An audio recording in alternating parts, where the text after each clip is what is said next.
All right, everyone. It is the live show. What is today? Today is July 28th, 2021. And it's good to be here. People I know are going to be tuning in here. Maybe I should have logged in a little early to get everybody warmed up. Do a little pre-show show. Just want to make sure everything I was eating a little bit ago. I need to know. It's probably a bad choice to make sure that everything is okay now once the show's already started. But I think I'm okay here. Hope everybody's doing well. And as you would probably guess, I have a great show lined up for all of you for the next probably 2 hours. Got a lot on the agenda. A lot of things are going on. A lot of things are happening. In fact, I did do that. Just today, some new information that I will be talking about regarding a disappearance that we covered at the beginning of this year. And so that's what's going on. So I hope sit back, relax, whatever you're doing, whether you are watching on your phone, tablet, laptop, old school desktop, whether you're watching in your car, at the gym, wherever you are, just sit back and relax and allow me to do a live show for all of you for the next couple of hours. Of course, we have the chat there. If you'd like to chime in, if you'd like to ask me any questions, make any comments about anything's going on, talk to other people who are in the chat room, you can do that as well. And you just have a good time in there. I'll just go through the agenda as I usually do, shouting out to all of you as I see you all get in here, and that's how we'll do it. As you are watching this video, whether live on July, once again, what date is it? July 28th of 2021, or you are watching later, whether it's tomorrow or 50 years from now, that would be pretty neat. Please give this video a thumbs up, and because that helps us with the YouTube algorithms. And if you are not yet a subscriber, I don't know why you aren't. But if you aren't, please consider subscribing to this channel, hitting the little bell button so that when we upload new videos, and new videos are being uploaded all the time, I wouldn't say daily, but maybe twice a week, something like that, just hard to say. You will get alerted when those files are uploaded. And of course, when a live show like this one occurs, it'll let you know, hey, don't forget, it's Wednesday. It's 9 p.m. Eastern Wednesday, time for the live show. So once again, give it the thumbs up, subscribe, hit the bell button, and I would appreciate all of that. So hello, Linda. How are you? Screaming, good evening, Screaming. Jasmine, Kathy, Valerie, Karen. Hello, Paula. Good question, Paula. I got from you. We're going to talk about, is it always 3 questions? I'm going to get to that question before the night is over. In fact, I have 3 questions that have been asked of me before the show even starts, Paula. So I don't know if that's some coincidence or what. Hello, Bluegrass. Hope you're doing well. As for me, since you saw me last, I've gotten to play a little disc golf. I went and practiced the end of last week. Went and played with the club, the local club here in Taylor Lake. Mentioned almost every live show. You know about it now. Didn't play very well, to be honest. And then on Monday, I went and played a couple of the courses that will be played for the World's PDGA Amateur Worlds Tournament that is coming up here in August over in, I guess you could say, the Orlando area. Orlando is like the central city, but there are courses that are being played like a half hour to the west, a half hour to the east, a half hour to the north, but the main hub is right there in Orlando. And so I went to Eustis, Florida, and then I went down to Claremont, Florida on Monday. So I left here at around 10:30, got to Eustis, I don't know, 12:30 or something, played there. It was hot. And I noted that I had played that course before, way back in like December of 2020.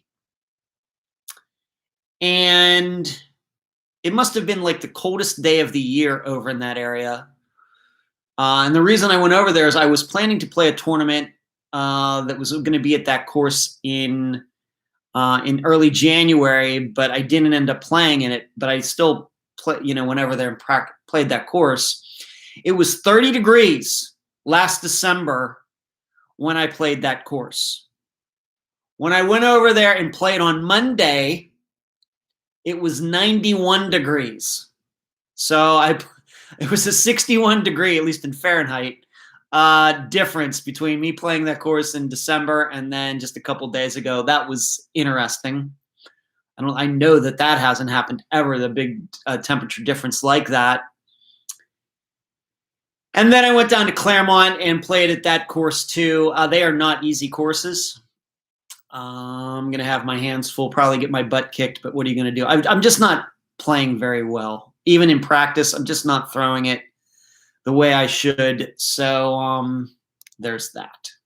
So I did like this big circle, left here at about 10:30 in the morning, and I ended up getting back to here at about 7:30 in the evening. So this big circle up the 75, over to Eustis, down to Claremont, down to the I-4, and back to Clearwater Beach. And luckily I had some time to do that. But even when I got home, I had lots of stuff to do. And in fact, I did some things that morning before I even left regarding Unfound. So that was Monday, and that was a big day for me. Let's see who else is in here. Robin, well, hello to you. Everything is good, Robin. I have to say that my dad seems to be having some issues with his stomach. It's not cancer or anything, but he has some sort of bug or something in his stomach that he just can't kick right now. So I'm not sure what's up to that, but he's been x-rayed and MRI'd and everything else. It's just gastritis or something like that. I don't know. But he's not feeling too good. And, he tends to be a little bit of a bear when he gets sick. Anyway, so there's that. But I will be seeing him, speaking of which, on Monday. I will be flying to Pennsylvania. And so I will be seeing him. I'll be with my dad for about 9 days, from August 2nd to August 11th. So that'll be 2 weeks from today. I will be flying back if everything goes the way it should. And I will be bringing some of my equipment with me. And so I will be up there. I decided not to drive because I figured out that, once you put in all, 16, 17 hours one way, you factor in the gas, which is like an average of like $3 a gallon now. Flying was more expensive, but really not that much more, considering that once again, you're going to be on the road for all those hours, where you can fly from Florida to Pennsylvania an hour and 40 minutes or 2 hours or something like that. And I got a direct flight both ways with Southwest. Now, it would have been nice to drive. I was thinking, what am I going to listen to on this drive? And I had some things that I was thinking about that I hadn't listened to in a long time that I could have listened to in the car. But then in the end, I was just like, I'm just going to fly. So I will figure out my luggage situation and the bare minimum of what I can have to take and clothes. I need to take some discs too, so I can at least practice or play a little bit while I'm up there. We'll just have to figure it out between now and Monday. So once again, flying to Pennsylvania on August 2nd, coming back on August 11th. While I'm there, planning to go to my buddy Doug's 50th birthday party on August 6th, even though technically his birthday is on August 7th. So I'll get to see him, and I'll get to see his two brothers, who are also best friends of mine. And who else could tell who I will see at this party? Probably some people who I haven't seen in years and years and years and years. Maybe even an ex-girlfriend will be there. That'll be interesting. So we'll just have to see. So that's some of the things that are coming up. But I don't anticipate any episode changes or anything. Actually, next Friday's episode, I'm going to be doing the interview on Sunday night after the think tank. So that will be out of the way before I ever get on the plane on Monday, which will be good. But so there's that. Hello, Cherie. What's going on, Cherie? Screaming says, please remember to hit the up. Yeah, please do. Once again, remember to hit that thumbs up button. Appreciate it. Lynn, how are you? Hello, Susan. Chad. What's going on, Chad? Kathy, sorry your dad isn't feeling well. My husband was always crabby when he was sick. Yeah, us guys are like that. I rarely get sick. I get food poisoning. I have allergies, as I've talked about many times regarding asthma and things. But like getting a bug, like that's something not food related, but actually, I have a very hyperactive immune system. That's why I have allergies. That's what allergies are.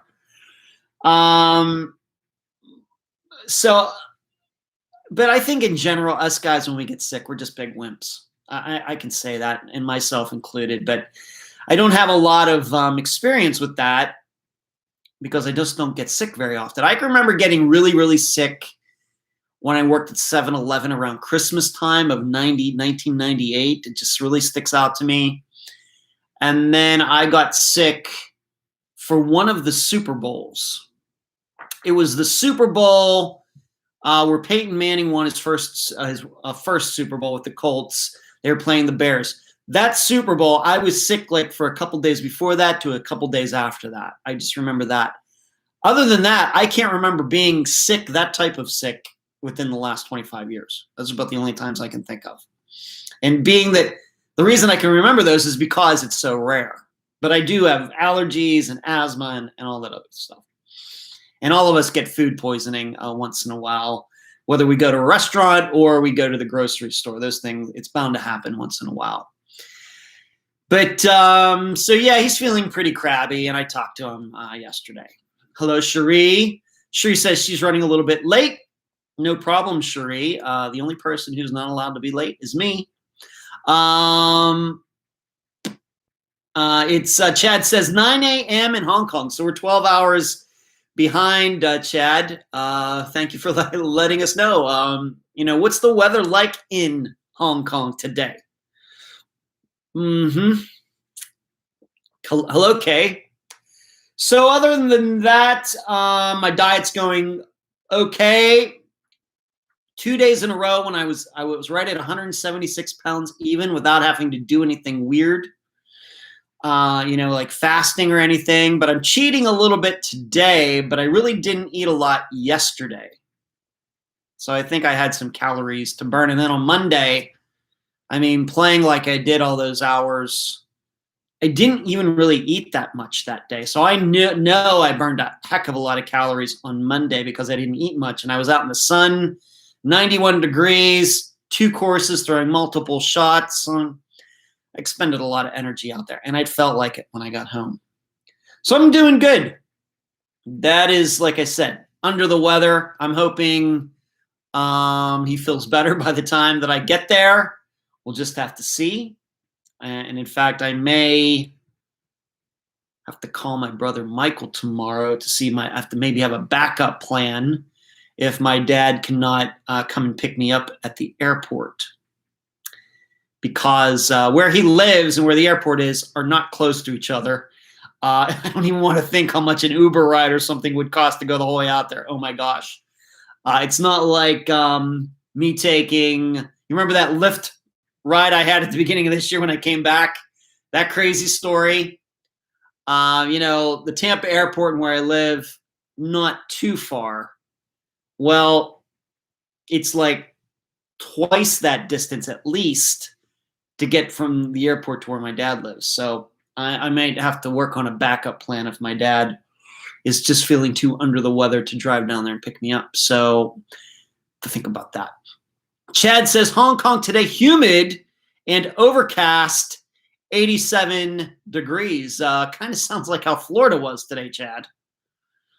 That's what it sounds like. Okay, so those are some of the things that are going on with me. Is there anything else?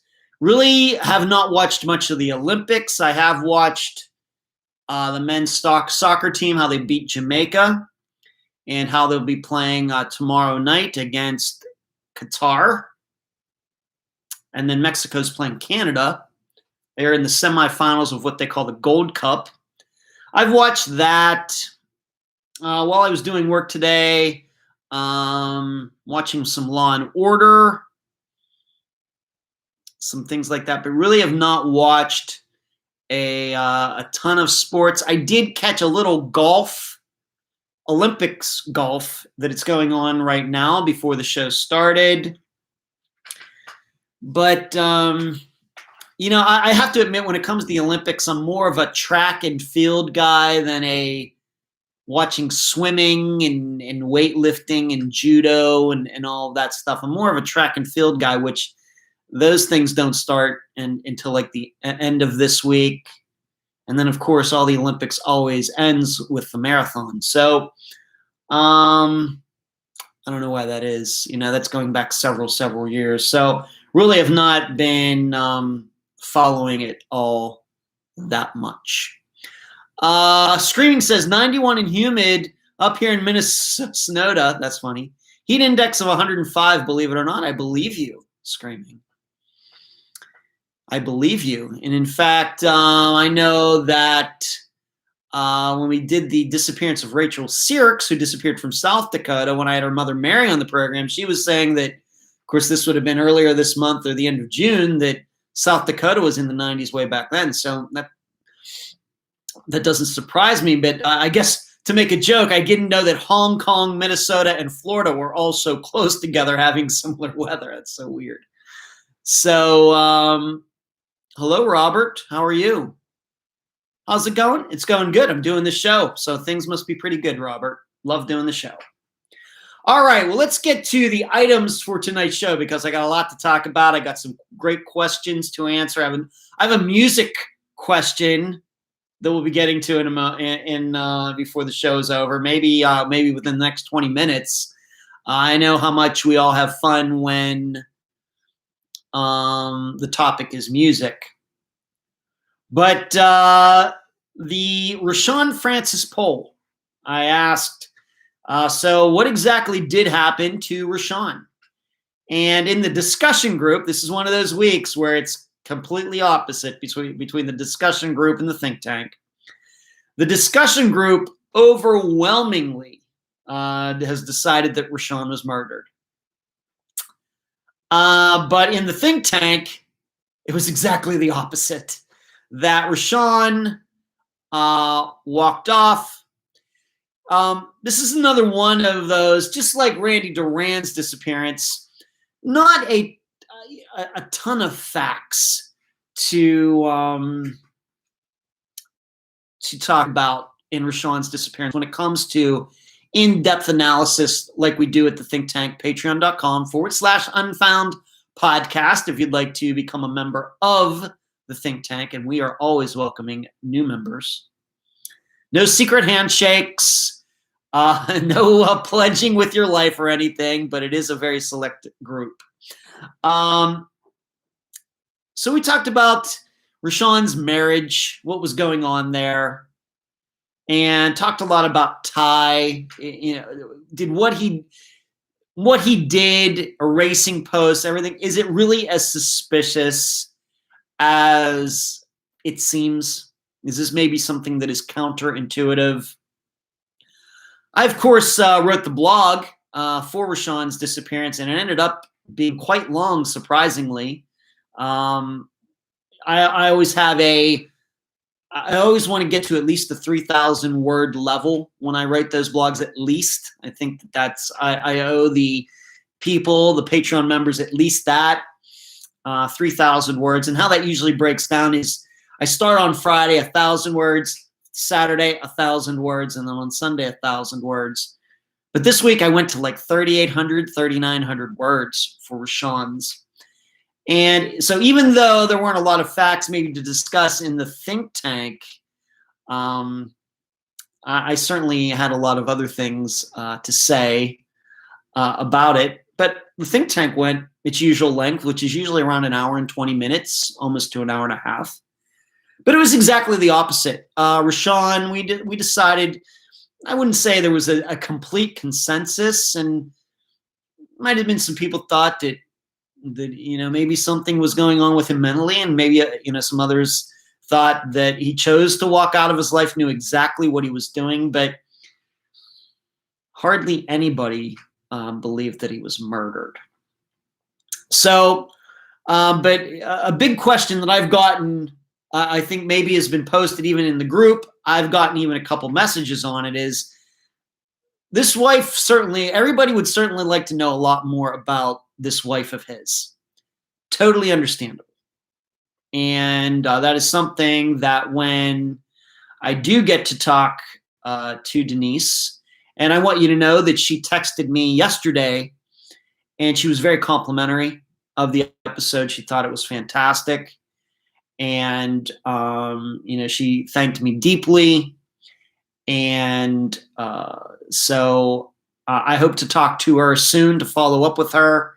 And that's going to be one of the main topics. It's as you would expect, it already was a topic before the episode came out. But the reason I do these follow-ups is because sometimes, as I've said this before, sometimes when the guests answer questions, they're telling their story, they're saying what they know, even though we stay away from theories. They think that the facts say a certain thing, even though we don't discuss theories. Presenting it the way it is presented, they think that there's only one way to see the facts. But as I've learned, as all of you've learned, that people can hear the same facts and come to different conclusions. And that's one of the discussions I always have with guests in follow-ups, is that, well, we covered these points, but you think they go this way, and it seems the group thinks going another way. And of course, this week, the think tank and the discussion group were completely different. And I will certainly tell that to Denise, Rashan's mother. But the main topic, I'm sure, is going to be understanding more about this wife. And the good news, though, out of all of this, is that I've been able to hook up Denise with Mary Lyle, and I know that they spoke last week, and I think they spoke again this past weekend. And I think that's very important, being that, of course, even though he didn't disappear from New York, that Denise is from New York City. That's where Mary Lyle is, in upstate New York, near Albany. And they know each other. Maybe they can meet up sometime at New York's Missing Persons Day or something like that. And of course, I think Mary, in her own way, can help Denise and try, to further the publicity of Rashan's disappearance, even though he disappeared in Pennsylvania. So that's something that's very good that came out of this episode. And I appreciate Megan, my friend Megan Lionez now at Charlie Project, who alerted. Did we talk about that in the interview? Maybe we didn't. Denise, the way this all went down for her to even be on the program is that she had found out about the charlieproject.org, discovered Rashan's page on there, contacted Charlie Project, and kind of like me, I think she was thinking it was run by a bunch of people. Of course, it's not. It's just run by Megan.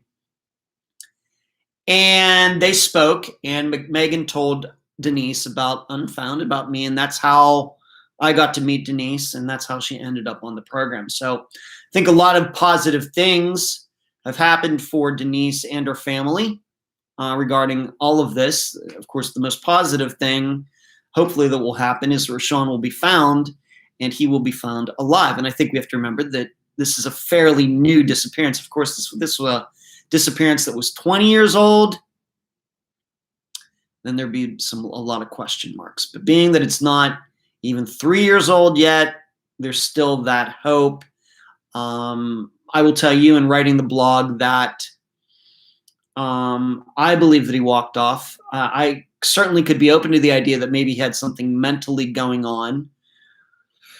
But it sure does seem like if he had something, a mental illness, a bipolar disorder, something like that, it sure does seem like it was selective.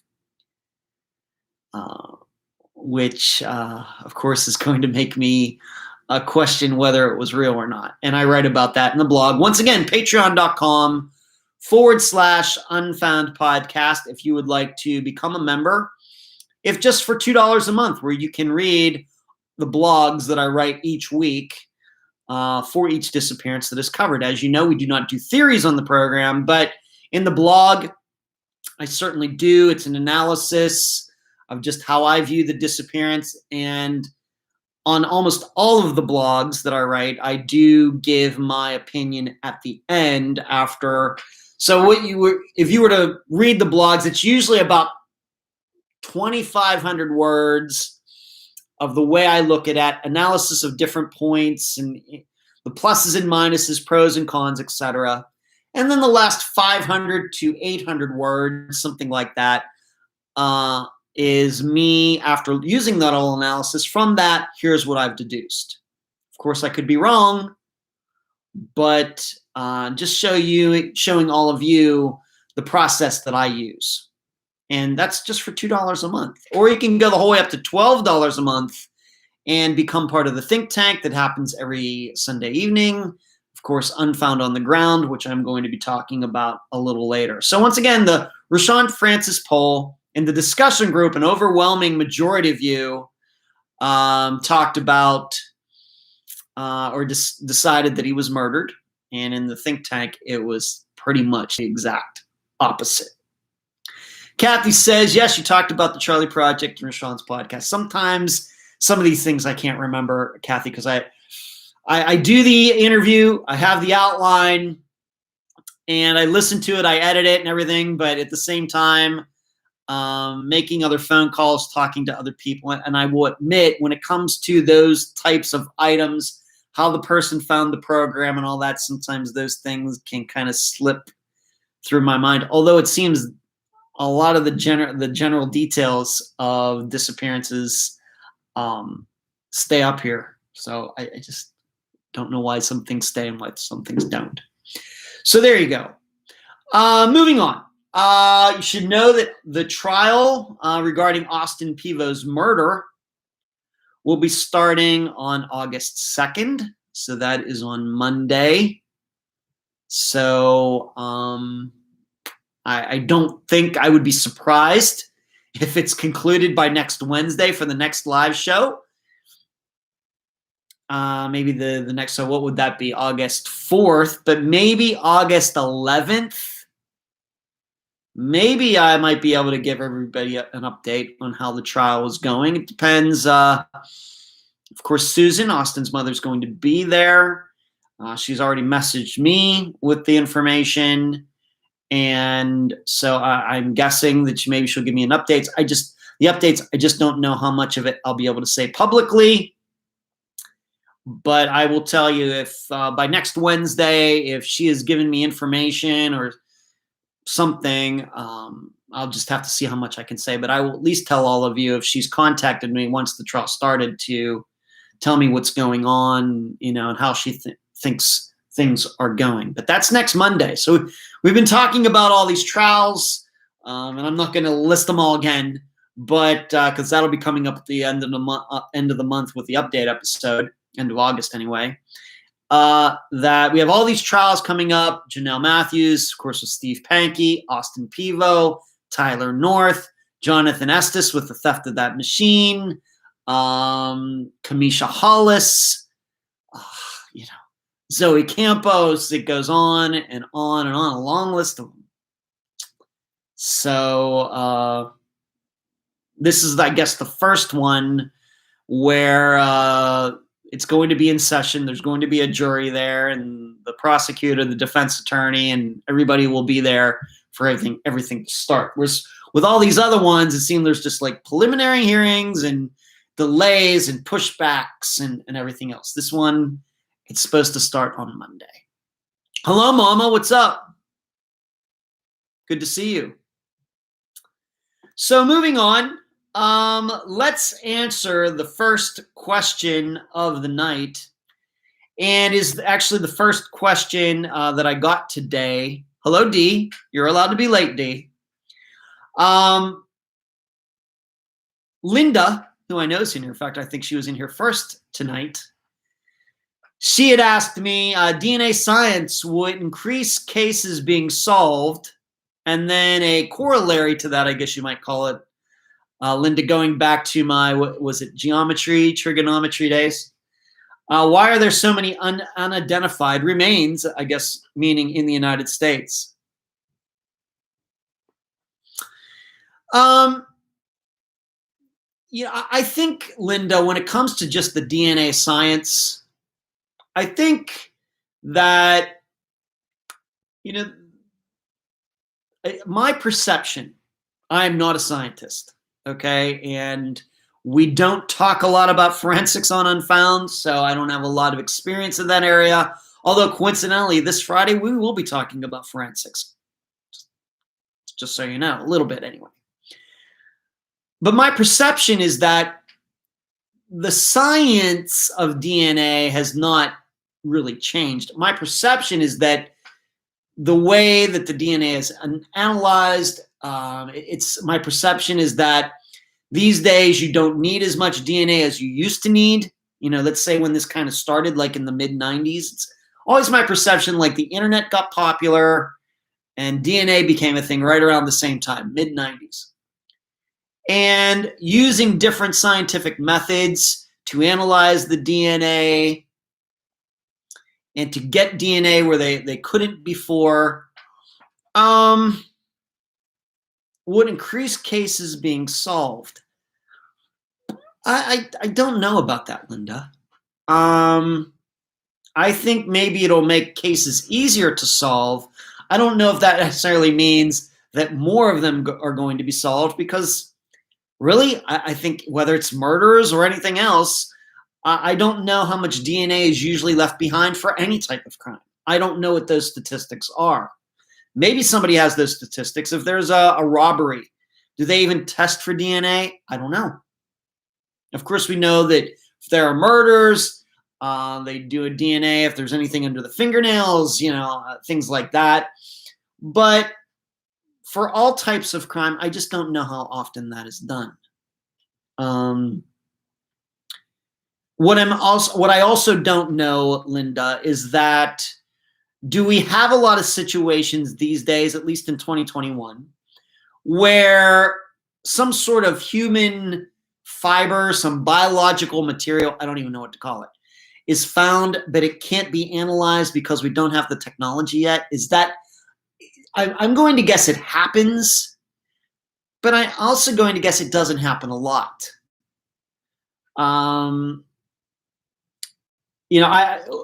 My perception is I don't read too many stories out there, but murders really aren't what I do. With saying, yeah, we got some biological material, but the science cannot analyze it yet. I don't know how often that happens. I'm sure it does, but I'm not sure how often that happens. So the first part of your question, DNA science will increase cases being solved. I think, Linda, that at some point we are going, probably sooner than we think, we're going to get to the maximum use of DNA. I think. So the general answer, DNA science would increase cases being solved. The answer is yes, but I'm not thinking it's going to be as big an increase as has been a difference between the start of DNA and now. I would be surprised by that. But once again, I'm not a scientist. I don't cover murders with DNA and a body being left behind. So I don't consider that to be I don't consider myself to have an expert opinion in that area. On top of the fact in disappearances, we rarely talk about it. So there's that. Let's see what some well, good to see you. Thank you. Good to see you, Mama. Chad says OJ revolutionized DNA usage. It's certainly, Chad, you could certainly say that is a case that brought DNA use to the forefront. And in fact, I think just within the last few months, I mentioned somewhere, was it in an episode or something, the first person to ever be convicted using DNA. Forget the person's name now. But I think it was certainly before OJ, but OJ certainly brought it to the forefront, Chad, you could say. It was probably going to come to the forefront anyway, but maybe OJ sped it up. Linda, I watched the DNA detective show, and she was able to solve who killers were. I didn't know if that DNA could help the unidentified bodies, missing people. Well, I'm going to get to that very shortly here, Linda. I would just say when it comes to the DNA detective and all of that, just have to remember that it is a show, and they too often, as Disappeared does, as 48 Hours does, as all of Dateline and everything, sometimes they take shortcuts and things to tell the story in 43 minutes. So just remember that. Mama says, have you heard about a missing woman named Kimberly Dawn Tobaz from Warren, Ohio? I have not, Mama. Is that recent, or is that disappearance that is older than a year? I don't know. Jasmine says, so would you cover a disappearance with blood or DNA left behind? Absolutely. And in fact, like I said, this Friday, we're going to be talking about forensics at least a little bit. And Tom Brown's had DNA. We have to remember that little spot of blood that was in his SUV. Absolutely. I cover all disappearances, Jasmine. I don't rule any out. It's just blood and DNA are just not something that is common in disappearances. It is eventually when remains are found, but until that point, there's usually nothing to be done in the forensics part. The Night Stalker, that's true, Linda. Lynn, honestly, I just like true crime as entertainment. This is the only true crime podcast I can listen to. Thank you, Lynn. Robin, even if they retrieve DNA from the remains, I guess DNA isn't on file for family or missing person. Well, that certainly has a lot to do with as well. I mean, they can get DNA from remains all day, but if they have nothing to match it to, then what are you going to do? Of course, these days they can look at DNA and say, well, we can guess this person is Hispanic, or this person is half Caucasian, half African American. You can do that with DNA these days. And in fact, although I consider it to be a little bit of a voodoo science, they can use DNA to kind of reconstruct what the person might have looked like, which, once again, that doesn't sound like real science to me. I'm not saying it won't be one of these days, but it just certainly at this point sounds a little questionable. Linda says, if they find remains, could they use the DNA to determine who it is by tracing it to a family tree? Well, they could if they have that family tree on record, yes. Like through 23andMe and all of these other private companies that they've used to catch people like the original Night Stalker. Marlene, hello. And everyone, I'm back. We've been under the weather. Sorry to hear that. My dad has been like that too, Marlene. You're watching from a hospital bed. Oh, Marlene, no. I don't like hearing that, Marlene. Well, heck. Everybody please give their best wishes to Marlene, who is watching from a hospital bed. Well, I hate hearing that, Marlene. Hello, Sweet Berry. You got to let us know, Marlene, when you get back home, because I don't like hearing that. Wow. Okay. So the second part, Linda, you asked me, why are there so many unidentified remains? Linda, I've actually talked about this before, but now is a good time as any to bring it up again. Why is it that when you go to NamUs and go to the, I'm usually going to the missing persons section, but there is an unidentified remains section, which is also quite large. And why are there so many unidentified remains? Why is it? We know all these missing persons reports are out there. Shouldn't it just be as easy to take a report on one part of the site, the missing persons site part, and go to the unidentified remains part and match everything up? It should just be matching a column A to column B. It would seem. But that's not the way it is. And anybody who's tried to do that knows that it's a lot harder than that. And that's why it's so seldom that people successfully do that. Why is that? There are a variety of reasons that I've talked about before, but I'll just throw some of them out there in any particular order. First of all, you have to remember that for the most part, the people who are listed as missing people on NamUs are mostly American citizens, mostly.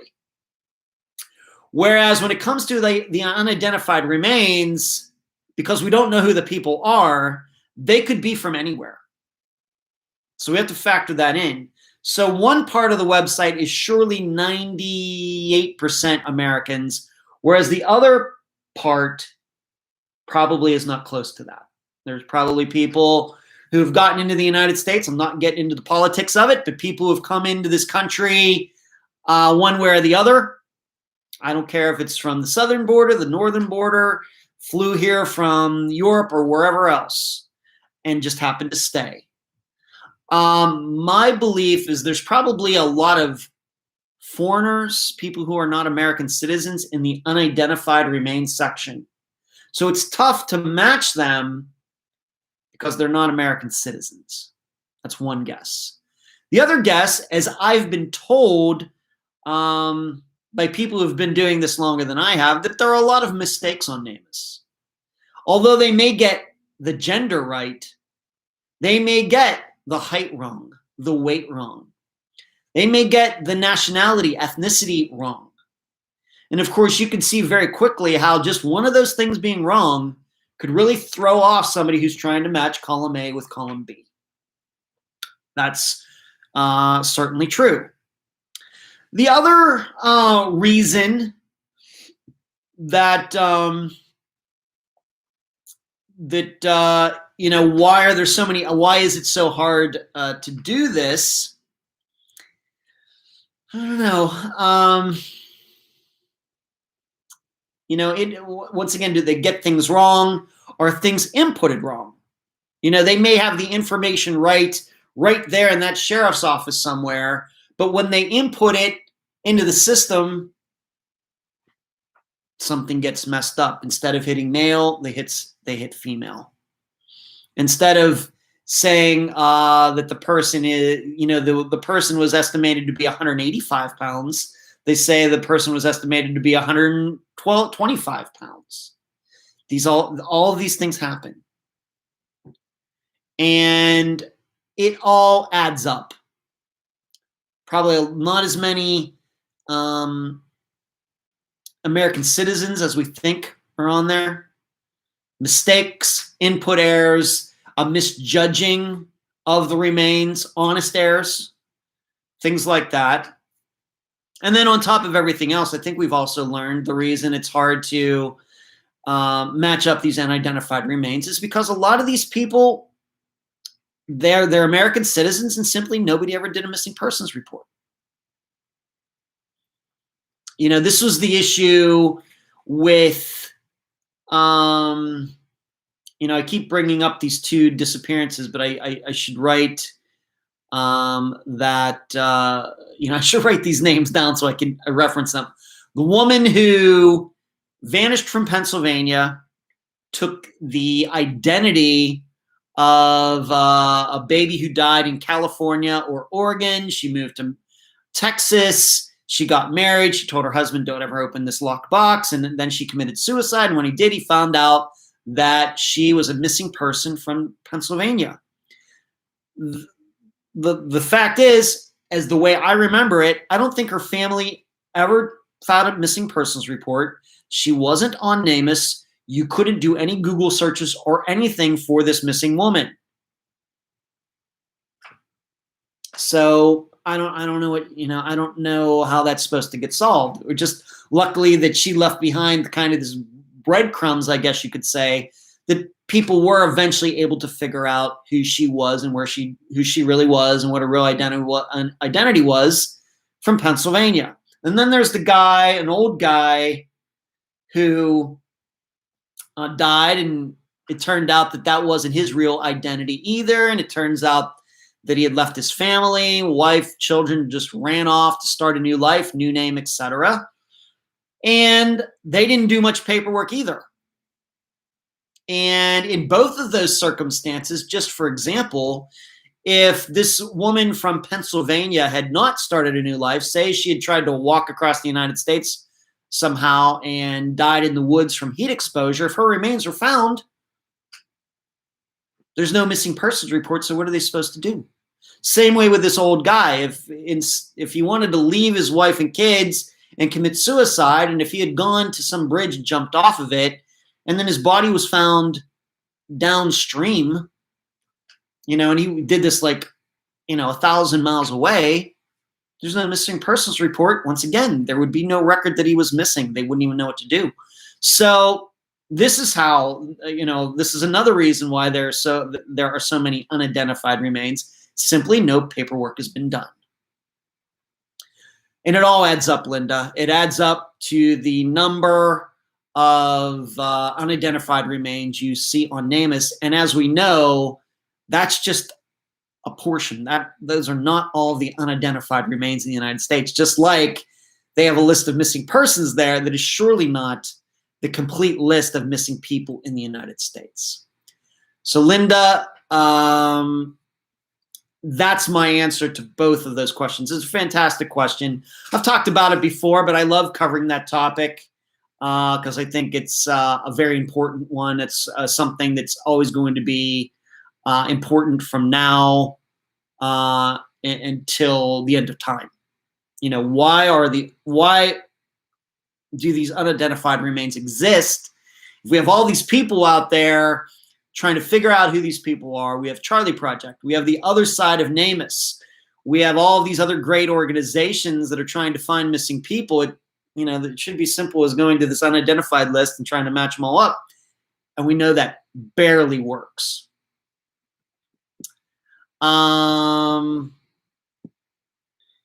Mama says she's been missing since January 21st, 2015. Would be happy to take a look at it, Mama. If you wanted to send me information on it, unfoundpodcast@gmail.com, I'll be happy to do what we can. Linda says, the FBI site shows so many reconstructed faces. What are your thoughts on identifying missing persons' faces being solved by this? It's very hit and miss. I think it's worth the time, but I think that, once again, this is not my area of expertise, but in what I know about it and what I've seen them do these reconstructed faces really look like the people when these people are found? My opinion is no. Maybe they get some really close, but I think it's just luck. I don't necessarily think that it's an actual science. It's just an interpretation It's an artistic interpretation of facts. So I see why they do it. I have nothing necessarily against it, but I'm still not too sure that it's really is broken too many disappearances. It's kind of like polygraph tests and dogs. Sometimes they work, but most of the time you just throw your hands up in the air and say, I don't know. Who knows? It's kind of the same thing to me. Marlene says, no, it's not COVID. I had to be admitted to my port taken out. I developed a bad infection. Oh my gosh, Marlene. On full antibiotics. Well, I hope they're the good. It's the good stuff, Marlene. Marlene says she's sore. I hope you feel better. Paula says, Linda, reconstruction was just released in Lubbock trying to identify remains found in March. There you go. Okay. Marlene says she had tons of tests done today. We'll get home soon, Marlene. Alive and well, please. And once again, as you are watching, please give this video a thumbs up. It helps us with the YouTube algorithms. Let's move on to this. I want to talk a little bit about FOIAs now that I've gotten the information. If you'll remember, although I can't go into, for privacy reasons, I cannot go into much of what the FOIA says. But I will tell you what the case is. You remember a couple weeks ago, I told you that I was filing a FOIA for a mother, a sister, and the brother of a missing girl. And if you remember, it was a couple weeks ago, I told you that this FOIA, they got back to me, this sheriff's office got back to me and said, yeah, it's 628 pages. Wow. Okay. Well, we'll pay the fee. And it was just under $150. I will have you know that came out of my pocket, but I will also tell you that the mother sent me some money to cover that after the fact, but I was the one who wrote out a personal check for it and sent it to this county. Well, at this point, I can at least tell you what the disappearance is because I have a pretty strong feeling that we will be covering this disappearance. I don't know how soon, maybe in September. We'll see. But it is actually the disappearance of Jennifer Perry. And she disappeared from Marathon, Florida in 1993. In fact, on Friday will be 28 years, coincidentally, just coming up in a couple pages. And so I ended up getting the FOIA a few days ago as a PDF file. And as I suspected that some of the pages are copies. But I would say of that 628 pages, it's like 300 pages of each page being unique with unique information on it. And like I said, I cannot go into the specifics. That would be wrong. When the episode comes out, you'll surely hear all about this and some of the things that are in there.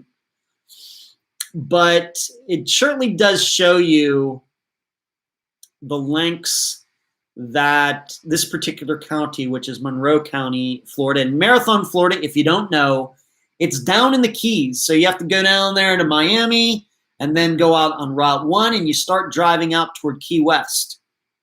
And I would say it's like 2/3 of the way out there. Marathon, Florida. I had no idea even where it was until I found out about Jennifer's disappearance. And so what this FOIA really shows you is how difficult it can be for police departments, sheriff's offices, state police offices to search for somebody, because I will tell you that in this particular case, Monroe County got so many tips from so many places about people seeing this girl, Jennifer Perry, all over the place. And all of them, at least I would say that all of these tips are in these FOIAs. You know, heard about this, heard about that. Of course, none of them came to fruition because it's still an unsolved disappearance almost 28 years later. But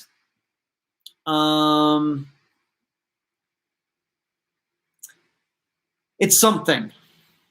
And I have to tell you, if getting FOIAs was usually this easy, which it's not, and if FOIAs gave you as much information as this one has in it, which they don't usually, I can tell you that I would file more FOIAs. I mean, 600 some pages, and I got them in about, once they got the check, I would say probably it took like not quite 3 weeks, which I think is reasonable given that the file is that large. I think that's very reasonable. And if anybody in Monroe County is watching, the sheriff's office or the office worker who did this, I appreciate it. I think you did fine work. Thank you. Thank you for being so efficient in getting the information out like you did. Because you should also know that's not common. But it surely shows how tough these disappearances can be when tips start coming in. And I'm not going to get into all the details. You can, I will say, if you go to the Charlie Project and look her page up, that is a fairly accurate representation of the circumstances of her disappearance. Now, there's a lot of others. I've talked to her mother. I've talked to her sister, who was 18 at the time. I've talked to her brother, who was 9 years old at the time. And he was one of the last people to see Jennifer. And so there's a lot more than just what's in those pages. But so you get information from the family, and then you get this FOIA, and there are things that, of course, her family had never seen all these pages before. So they get to read them. I send it to them so they could read it. And we can try to put all of that information together. And it is eye-opening. It certainly is. I'm certainly glad. It was well worth the money, in my opinion, to get that information, especially considering that her family had not ever gotten it before. For whatever reason. But you can start looking that up, Jennifer Perry. And like I said, I'm not going to get into the details and what her mother has said, her sister has said, the brother has said. I'm just not going to do that at this time. But I think now that I've gotten the FOIA information and have had a chance to take a look at it, I can at least tell you what the disappearance is.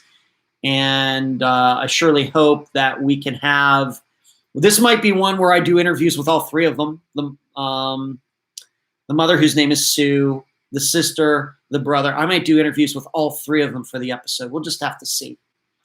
But yeah, FOIA, 600 some pages, 300 pages of which had were unique pages with material on them. So there you go. That's the FOIA news. Let's see. Linda says, I've looked at several of the reconstructions that were done when the person was recently deceased. So it looks like them, but how are they not identified? Blows my mind. It's not easy. Yeah. Eric says, hello, Eric. Good to see you. I don't think I've said hello to you yet. Hello, Eric. The reconstructed faces are probably put together using real faces with real DNA. Probably is more of a science than magic. Just my 2 cents. Yeah, you may be right, Eric. Once again, not my area of expertise. My extent of knowing anything about that is maybe what I've seen on some like forensic files shows from years ago or something. And I just always got the idea that there was a lot of artistic interpretation going on, like interpretive dance. But I could be wrong. Eric says, thanks for backing me up, Sheree. There you go. Screaming is once again reminding everybody that everybody should be giving this video a thumbs up. I see how many people are in here, and the people in here and the number of thumbs up are not yet equal. So you got a ways to go in that thumbs up category. Thank you. Seconds or minutes? I'm not sure. Yeah, okay. Mama, by the way, my son's friends have always called me Mama Love. That's how I use it on my email. Okay, that's fine. Mama, you send me the information on the disappearance. we'll see what we can do. And I appreciate you letting me know about that.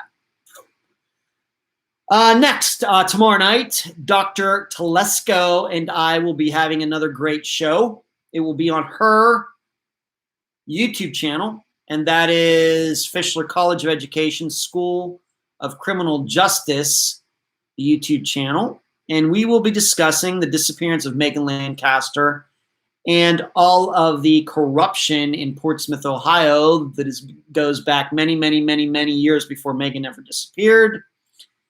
And so what I will be doing tomorrow is re-listening to at least the interview portion of that episode and going over my notes that I originally took when we covered Megan's disappearance, when her sister-in-law was on, Katie was on the program.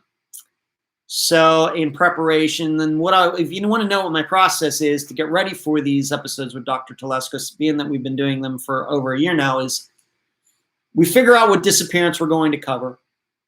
I go back and listen to at least the interview portion, and sometimes I listen to what I had to say afterwards. I go back and read the blog that I wrote for that particular disappearance, if a blog was written. And then I look at my notes. I also look at my notes that I took with all the conversations, in this case with Katie. Also go back, look at some of the prominent news articles regarding the disappearance, once again, for Megan's disappearance. But in this case, I will also look at some articles for Mike Moran's trial, etc., all this stuff that's going on in Portsmouth, Ohio. And then from all of that, I will put that into what I would call a cheat sheet for talking to Dr. Telesco in a form that I think is about 40 minutes, because I always want to make sure we have time to discuss things, take questions, ask questions. Myself get to ask Dr. Telesco her opinions on some of these things. So that's how I prepare for these shows with her. It's a lot of preparation. As it sounds like. Listening to the episode, at least most of it, looking at my notes, reading news articles, reading the blog, and then typing out a cheat sheet that I estimate is going to be about 40 minutes. Of course, as you would guess, better to have too much information than not enough information. But, in some of these, there's so much information that you can't talk about all of it in that amount of time, like 40 minutes, 45 minutes or whatever. So yeah, just have to hit the most important points like we did, I guess, going back to Dorianne Myers. It's a lot of information with her disappearance, the house put on fire, her car torched, and all of that. So you just have to hit the biggest points. It's probably going to be that kind of that way tomorrow night with Megan's case, but we'll just have to see. And I'll be doing that. I'll be working on that tomorrow, and I'm sure that'll take me a few hours if you are interested. Linda says we will be posting the link to the program. I already did in the group and on the page, Linda, but I will do it again tomorrow. There you go. Eric says, does the email link unfoundpodcast@gmail.com the correct address? I tried to email after last podcast, not sure if it worked. That is the email address, Eric, but I don't remember getting anything from you. So why don't you try again as I'm talking here? So I will check my email. Why don't you email me again, trying right now? And then in a couple minutes, I will check my email as I'm doing the show, and you'll know whether I got it or not. But I don't remember getting anything, or I surely would have responded, Eric. Full Metal says, hi, Ed, haven't made it to the live stream lately. Okay. But I want to say hi. I've been a patron for 4 years now. It says, I can't believe it's been so long. Thank you for all you do. Full Metal, it's amazing to me that I've been on Patreon for 4 years. Thank you for your support all this time. I hope you're enjoying it. I hope you get something out of the blogs there, etc. So I appreciate you being a Patreon member. And, it does remind me, Full Metal, and this is something that I bring up when, although it did happen recently. Somebody asked me about that they're going to be starting a podcast, although Patreon did not come up.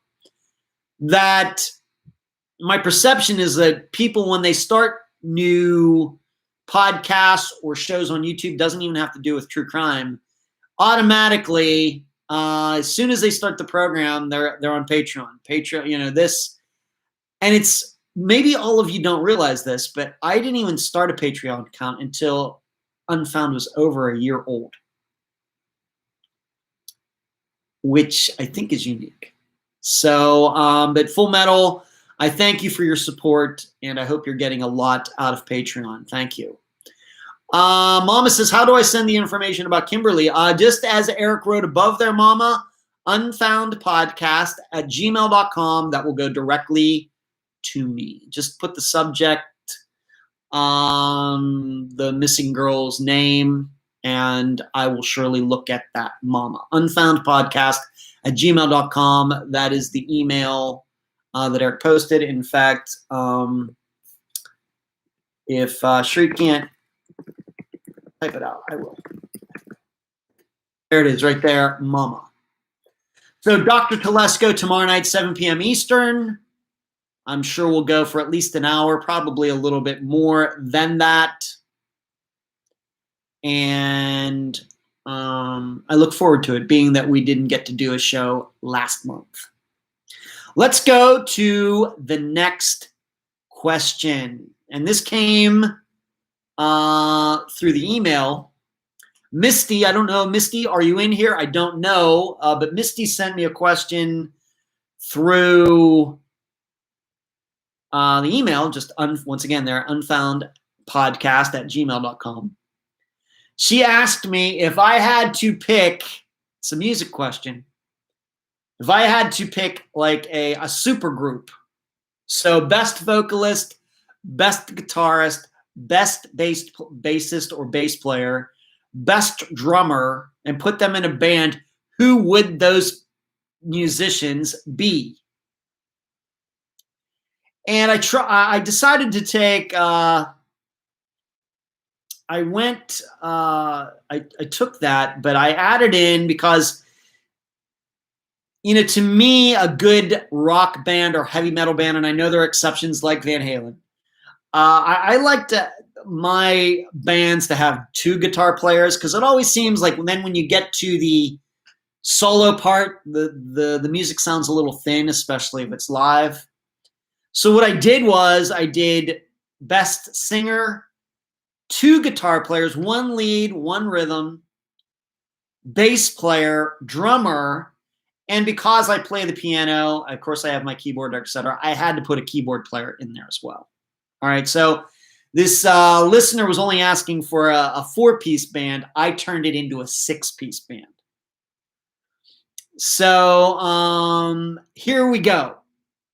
And if anybody you're going to feel out of it if you're not into like hard rock or heavy metal, because this is where, well, at least one of these, technically, I guess he is not in hard rock or heavy metal, but we'll get to that. All right. My singer could have easily picked Bruce Dickinson here. Could have easily done that, but I didn't. I went with Jeff Tate from Queensryche, although I would not say, I think he's kind of ruined his voice a little bit. Of course, everybody's getting older. Our voices are not what they used to be. But seriously, still one of the greatest voices of all time in any popular music anywhere. So, and I urge you, if you ever want to see him sing a voice that's incredible. I know everybody knows like about Silent Lucidity and from the Empire album, but go back, do a search for Queensryche, Take Hold of the Flame live. And it's like a recording from Japan, like from about 1984 or something. Incredible. So Jeff Tate is my lead singer from Queensryche. Lead guitarist would be Eddie Van Halen. Just not just a great player, but just completely changed guitar playing.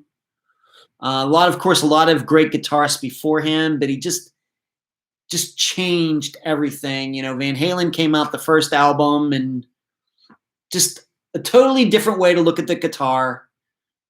Just crazy. And it's still revolutionary today. So he's my lead guitar player. My rhythm guitar player is Dave Mustaine from Megadeth. Most people don't even realize that Dave, even though he's the lead of Megadeth, he's a fantastic guitar player. He does not do the solos for Megadeth. That's another, he needs to have a couple different guitarists over the years, 3 or 4.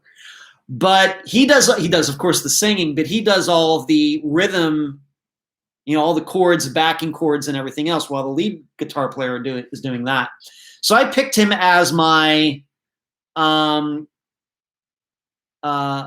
guitarist. So we have Eddie Van Halen lead doing all the flashy stuff. Dave kind of like part drummer, part guitar player. Bassist had to go with Steve Harris from Iron Maiden. Had to put one Iron Maiden guy in there. Steve Harris, once again, a unique bass player. And heck of a songwriter. So we have our songwriter there too. Lyricist, arranger, everything. So Steve Harris, of course, well known for the Gallic being bass lines from so many of Iron Maiden, like The Trooper, songs like that. Die With Your Boots On. Of course, Iron Maiden, I'm going to be biased to them anyway. Drummer, not a huge fan of this group, but you cannot deny this guy. But had to go with Neil Peart from Rush. Just had to. Once again, there's a lot of different choices here, and may rest in peace. Neil Peart died, I think, of a brain cancer within the last couple years, but just crazy good. Even though, like I said, Rush is very hit and miss with me as far as their music. And then my keyboard player, really, there's only one keyboard player in my mind when it comes to heavy metal, hard rock. The number one easiest of all time, easily, is John Lord from Deep Purple. Just fantastic. So, so I would go back, if you'd like to see anything by him, go and find Deep Purple, Burn, the live version from 1974, the song Burn, which is one of my favorite songs of all time. And see listen to his keyboard parts, watch him on live TV at the time in 1974. They were out in California at a concert. David Coverdale was then the singer. Most people forget he was lead singer of Deep Purple at one point. So once again, Jeff Tate, singer, Eddie Van Halen, lead, Dave Mustaine, rhythm guitar, Steve Harris, bass player, Neil Peart, drummer, John Lord from Deep Purple as the keyboard player. That would be my super group. And like I said, I could have easily gone with, Ronnie James Dio, Steve Vai, Gene Simmons from Kiss, Nico McBrain from Iron Maiden. I could have, there's a lot, but had a chance to think about it, and there you go. Thank you, Full Metal. You're very kind. Screaming says, great question. Rob Halford, great singer. Can't deny that. Linda, so sad to see Dusty Hill from ZZ Top. ZZ Top, one of those hit and miss bands with me, frankly, Linda. But yeah, very sad. Very sad. Screaming says, but Dave was the lead when he was in Metallica, though. That's true with Dave Mustaine. Of course, Kirk Hammett took his place. But with his band Megadeth, he is the singer and, once again, rhythm guitar player. He's not playing all of those solos. I'm sure he can, but he doesn't. So that's how I kind of went by that. I'm sure he's perfectly capable. Dave Mustaine can probably do anything he wants on a guitar, but in the role that he plays in the band that he is in, and it's his choice, it's his band, as everybody knows. It's like Dave and everybody else. He's kind of like David Coverdale like that. I think he's a perfect choice. I'd love to, of course, Eddie Van Halen no longer with us as well, but it would be pretty cool to see Eddie on lead and Dave Mustaine as rhythm. It's just rhythm. It would just be crazy. Valerie says, yes, it is unfortunate. I hope it's okay. I only have the post from Facebook. It's my high school friend's relative who has posted. That's totally fine, Mama. Screaming says, I just pre-ordered the new Maiden album, Senjutsu, earlier today. Look at you, Screaming. I know I'm excited about it. I'm excited. I get all of my music off of Spotify, but maybe I might like to get a hard copy of this. I'll have to think about that, Screaming. Maybe you just put that in my head. But I'm excited. September 3rd. Can't wait. Sheree says, Prince guitarist. Sheree, once again, fantastic. Fantastic choice. Absolutely. I've often said that I think Prince is the Mozart of our generation. Could do anything on any instrument. Could write anything, any type of music, rock, ballads, dance, of course, dirty X-rated tunes. He could do it all on any instrument, and sing and dance and everything else. Just surely the Mozart, like I said, of our time. Absolutely. And I feel unfortunate that I never got to see him in concert. So there you go, Misty. If you're in here, or you'll get to see this at some later date.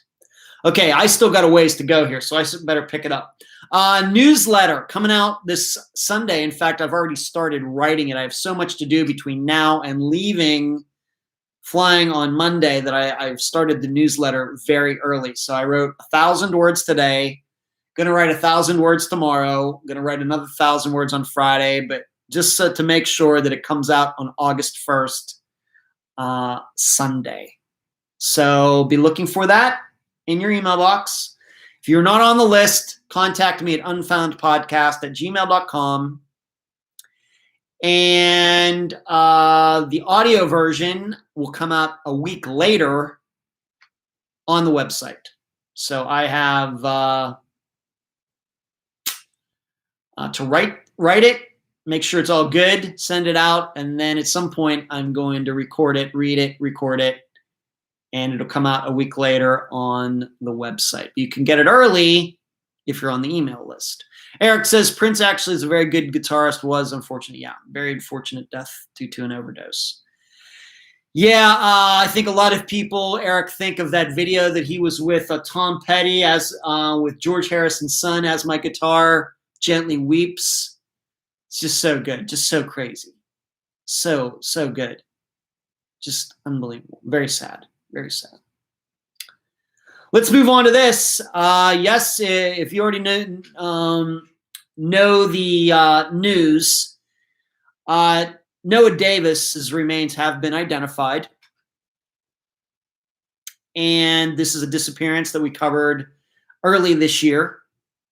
If you followed that disappearance for a while, you know that there's been a lot of controversy around it regarding Josh, his half-brother, who was for a long time doing all of the interviews, trying, I would say in a way, controlling the output and any information regarding Noah's disappearance. But you also know that when it came to Unfound covering Noah's disappearance, that we had Noah's other half-brother, Jason Stevens, on the program. Well, it turns out that Noah's remains were actually found way back in 2019. And they were only identified through DNA within the last month. And then today the news came out officially that he had been identified. So what does this mean? In fact, of course, what it first means is that his remains were found well before we ever covered the disappearance on Unfound. And in fact, if you'll go back, that was the situation with Chris Turner as well. We didn't cover that disappearance until August of 2017, just over a year after he disappeared. Well, his remains had been found the previous April, like 4 months before that. So this is another situation like that. Now, why did it take so long for the DNA test? I don't know. I've actually been in contact with Jason today, but that topic did not come up. I don't know really how much I can say right now. There seems to be some conflicting reports and everything out there, but you should know that the remains were not found that far from where he was last seen. If you remember, the main story, trying to cut through all the other stuff, is that Noah was with a girl or a young woman, and they went to his uncle's place, and from there, Noah walked off. That was this young woman's story, and this is the story that she has continued to tell this to this day, even though I've not personally spoken to her. But there's been a lot of other stories out there. Noah was seen here the next day. Noah was seen there the next day. That he was murdered. That and I tried for a while after that to try to cut through all of that, and I did get to talk to some people, but there were still conflicting stories, mainly because the people that I was talking to just were all on drugs at the time. Now, one of these young, the woman that I've talked to, she's cleaned herself up since then, and I'm very, very happy for her, and I hope she lives a long, productive life and stays sober. But she even admits, back in those days, the days could just run together. We wouldn't sleep. And so I'm inclined to believe a lot of this information about Noah being seen the day after, days later, was from people who probably couldn't keep track of their days anyway. And being that Noah was found not too far away, and when I say not too far away, it seems to me within a few miles of where he was last seen, that this most likely was a guy who walked off, overdosed, and died. Now, it very well could be that maybe he overdosed and died and somebody brought him there or something, but I just am not getting that feeling. Jason said some things to me that leads in that direction, although, like I said, I think there's still some conflicting information out there. But most importantly, he was found not too far from where he was last seen. In the context of other disappearances kind of like this, if we want to go to Tom Brown, of course, we know he was found 12 miles away from his car. We still don't know what happened there. On the other hand, we have Robbie Hurt's disappearance. He was found about a mile from his truck, and the belief there is that there was no foul play there either, but Robbie, like Noah, had a drug problem. Or we might think about Devin Bond, who we know committed suicide. Young man committed suicide, very sad. He was found not far from where he lived, and it took a while to find his remains. Whereas with Noah took about 5 years to find his remains. Reading the stories, it sounds to me like they were found kind of by accident, but I could be wrong about that. It does not sound to me like there was a concerted effort, that a bunch of people, searchers, went to that area and found it. Because, what is still confusing to me is that, how many other missing people, and I've not checked this, how many other missing people are there in that area where Noah went missing? It would seem that if people believed he was last seen at his uncle's, and then these remains are found just a couple miles away, it would seem that it would be pretty easy. You wouldn't probably even have to wait for DNA. You might be able to use some other technique to, deduce, what, we think this, we're pretty sure that this is Noah Davis. It's going to take a while for the DNA and everything to come in, but we just don't know what condition the remains were in. I don't know. Maybe this is like Tom Brown's. Maybe there was only 30% of Noah found. I don't know. I have no idea. But it would seem, my opinion continues to be, it's really weird how long it takes sometimes to figure these things out. If his remains were found in 2019 and we're just finding out over 2 years later that they're actually his, Granted, we have COVID and all that stuff, but I'm not sure that that's a viable excuse or a viable reason. And probably I'll know more maybe this time next week. Maybe I'll talk to Jason again and get some more information that I can pass along to all of you if I think it's appropriate. But this is just very new news. Just came out this afternoon. Have to talk about it. But it does seem to me that this is a situation of a young man with a drug addiction and just did too many drugs that night and walked off and died. So I know there's been a lot of hype around this disappearance and murders and conspiracies and everything else. Pretty sure I never bought into that. If you go back and look, I went back and read the Patreon blog, and you will see that I said it was an overdose. You'll see that I said I was open to the idea that he might have overdosed and died and people took his body somewhere. But in there, I said, pretty sure this was an overdose, an accidental overdose, that there was no murder or anything like that. So there you go.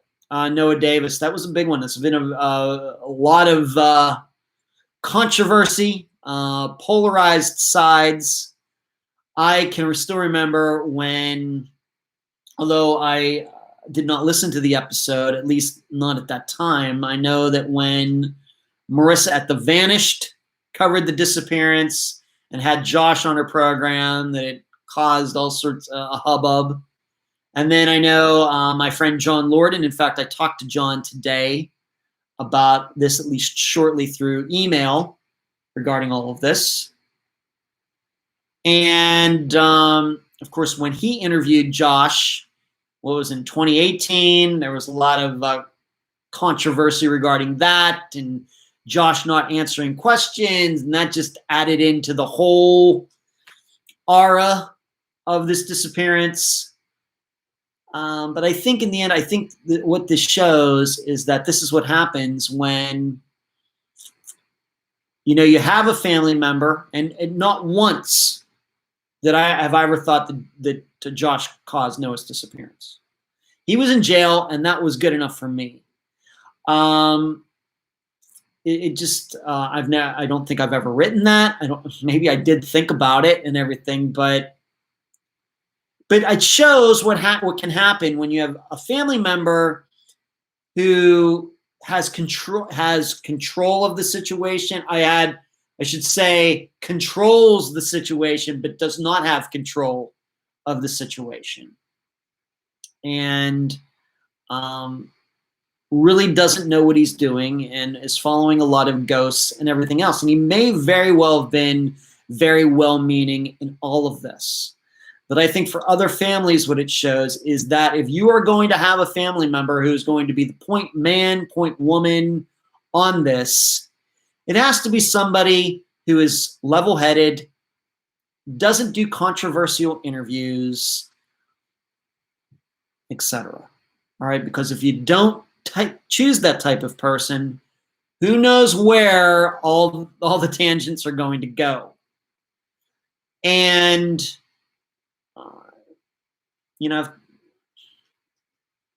I've talked about, I think I talked about this a couple times regarding Noah's disappearance.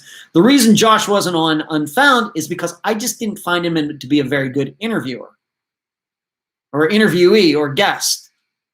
He just could not answer questions straight, and it made him look suspicious, even though I was not personally suspicious of him. So other families, please take note on this. No matter how energetic one of your family members may be about representing you for interviews and everything, you need to have the person who is cool, calm, and collected, very clear thinker. And Josh is just not that. He just wasn't that. And it made Noah's disappearance, I think, be much more complicated than it needed to be.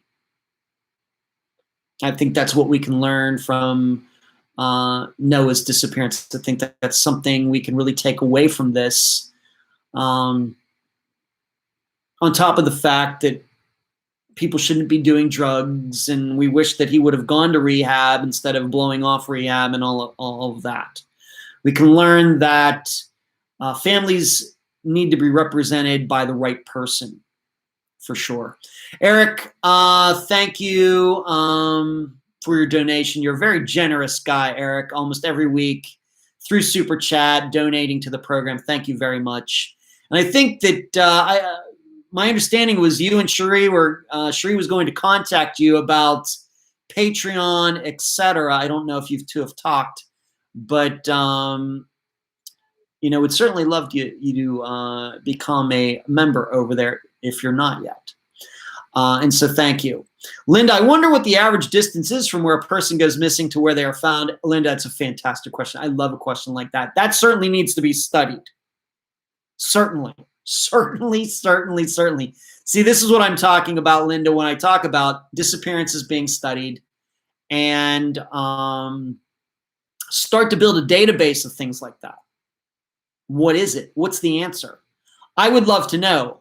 I don't think anybody knows, Linda. Nobody knows that. But we should know. But we don't. Thank you, Mama. I will, let me see something. Let me make sure. I told Eric I was going to check my email, and I'll check it for that. Eric, I got your email, and Mama, I got your email. Thank you so much. I will surely take a look at both of them. Thank you.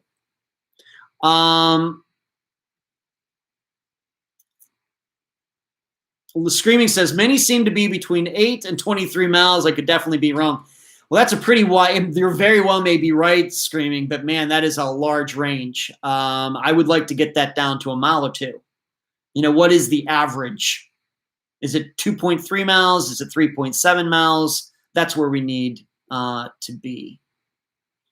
That's where actually less than 8 miles. Even that, Screaming, I would like that answer to be a lot more accurate than that. All right, so Noah Davis, it very well may be that I talk about his the finding of his remains again next week, depending on if there are any other revelations that come out, or if I talk to Jason again. We'll just have to see. All I can say, I'm moving on to the next topic. There are some things going on in Toby Anderson's disappearance. That's really all I can say right now. Of course, that's a disappearance we just covered within the last couple months. And it certainly would be, I don't know if it would be a coincidence or not, maybe not, that he's been missing since the 1980s. We cover his disappearance, and then it seems something is going on. But there is something going on.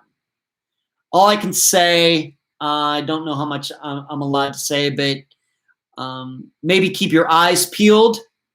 If you are friends with Denise McGarity, who is the guest for the episode, I don't know how much she's been posting, but you might want to look her up. But that's really all I can say at this time regarding Toby's disappearance. And as I've mentioned in so many words, I would certainly like to cover a disappearance that could be connected to his, but we just have not made it happen with a guest that we would like to have on the program regarding this other disappearance. But they certainly, Toby's and this other person's disappearance could be connected.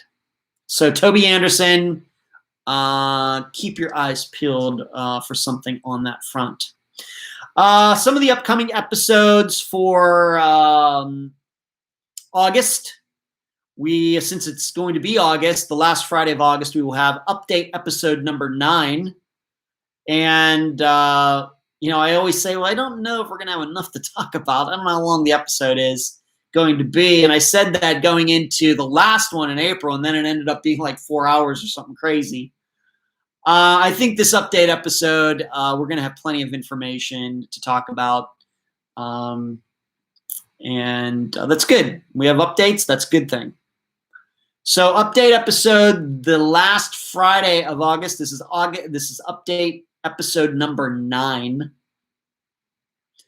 And then the next week, which will be the first Friday of September, as I have done since the year 1 anniversary, I will play the first episode ever played on Unfound, which is Susie Lyle's, the interview with Mary Lyle, that I did with her. First interview I ever did for the program about 5 years ago, right around now. It wasn't quite August when I did that interview in 2016. And so that will be the 5-year anniversary. I'll have a new intro and some new commentary, etc. And on top of that, I just spoke to Mary last week. So, and in fact, she put me in contact with the father of a missing girl, and I've been talking to him. In fact, I'm going to talk to him again this weekend. So maybe that will be an upcoming episode as well. We'll see what happens. So the end of this month, update episode number 9, and the 5-year anniversary episode on the first Friday of September.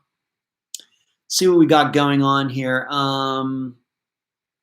Eric says, would even have the original guitar solo intro? No, Eric, just can't do that anymore due to copyright reasons. Now, it's Eric, it's funny you mentioned that. I don't even know how many people remember that there was different music at the beginning. That music was used in 2016 and through all of 2017, but then I had to stop using it at the beginning of 2018 because we were going to start putting these episodes on YouTube. And as you know, when you use copywritten music, it automatically flags it and you get in trouble. So I changed the intro music to what it is now. What I was originally using, and some people know this, I was using the intro to the song The Great Unknown by Iron Maiden off their Book of Souls album that came out in 2015. It's a fantastic intro to that song. That song is especially awesome. And I thought that it was interesting that the music came from a song with that title, The Great Unknown, which is what we really do here in Unfound.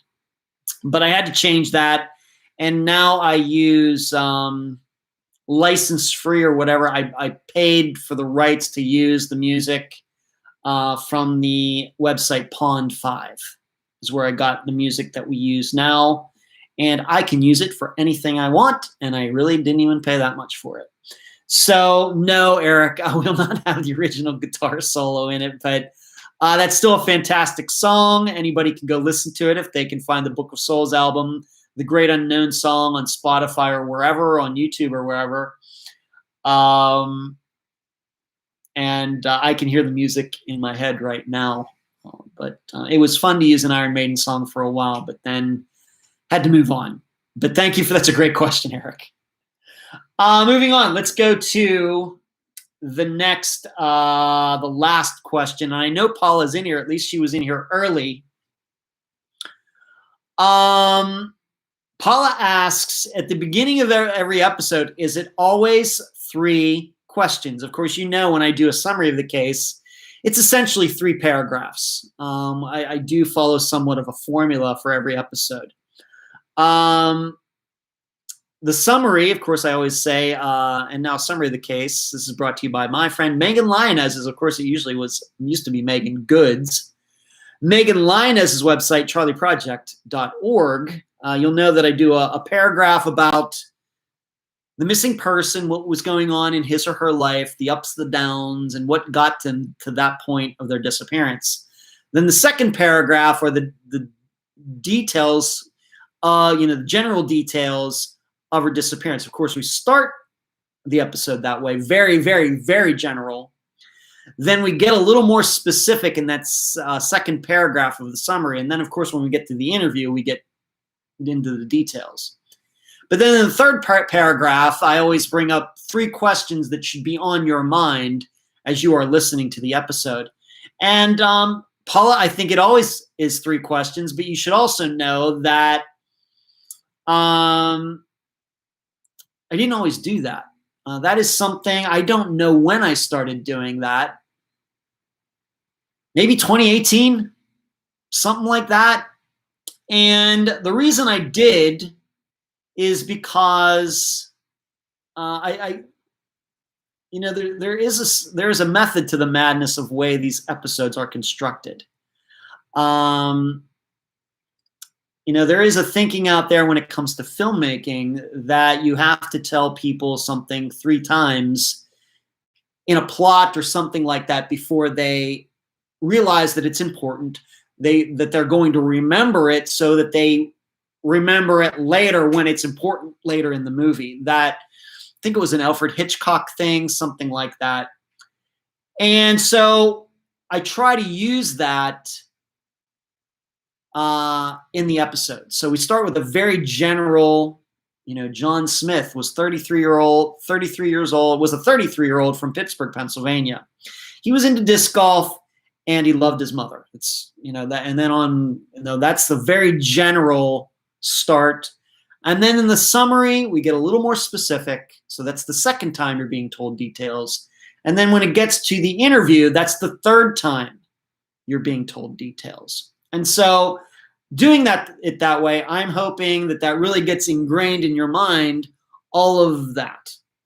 Whereas I think that if we just went over the details once in any particular episode, I think it would be more likely that you might forget some of those details. So that's the reason that the episodes are done that way, although that was not from the beginning.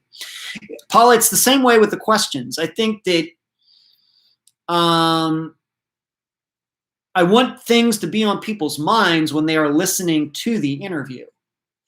And I think that, if you just say one question, well, it's probably too general of a question. Whereas on the other hand, if you get up to you have to remember, you should be thinking about the answers to these 5 questions as you're listening to the interview.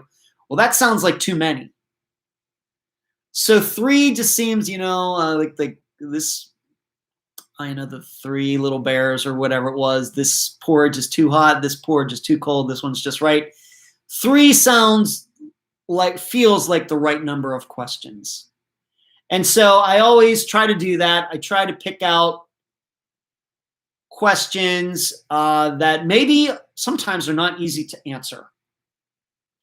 But that is the method to my madness. You'll see that I do a lot of the use of the number 3 in the program. Of course, when I say the words, et cetera, I say it 3 times. And I know I say ek instead of et, et cetera, I say that 3 times.